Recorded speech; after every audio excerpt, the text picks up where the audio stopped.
Hello, ഇന്നൊരു special chicken fry കണ്ടാലോ?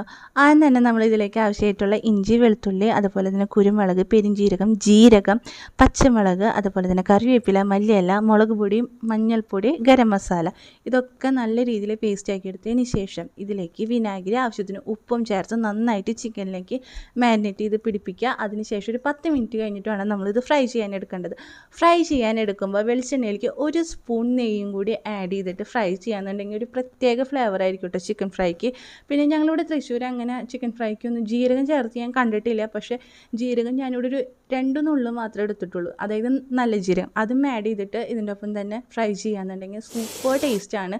എല്ലാവരും ഒന്ന് ട്രൈ ചെയ്ത് നോക്കുക റെസിപ്പി. അതുപോലെ തന്നെ ഇതിൻ്റെ വറുത്തതിന് ശേഷം ബാലൻസ് വരുന്ന വെളിച്ചെണ്ണ, അത് 2-3 സ്പൂൺ വെളിച്ചെണ്ണ എടുത്തിട്ട് അതിലേക്ക് ചോറും ഇങ്ങനെ മീൻ വറുത്തതിലൊക്കെ നമ്മൾ ചെയ്യാറില്ല, അതേപോലെ മെഴുക്കി കഴിക്കാന്നുണ്ടെങ്കിൽ അതും നല്ലൊരു ടേസ്റ്റാണ്. എല്ലാവരും ഒന്ന് ട്രൈ ചെയ്തൊക്കെ. വീഡിയോ ഇഷ്ടമായിരുന്നെങ്കിൽ സപ്പോർട്ട് ചെയ്യുക. താങ്ക്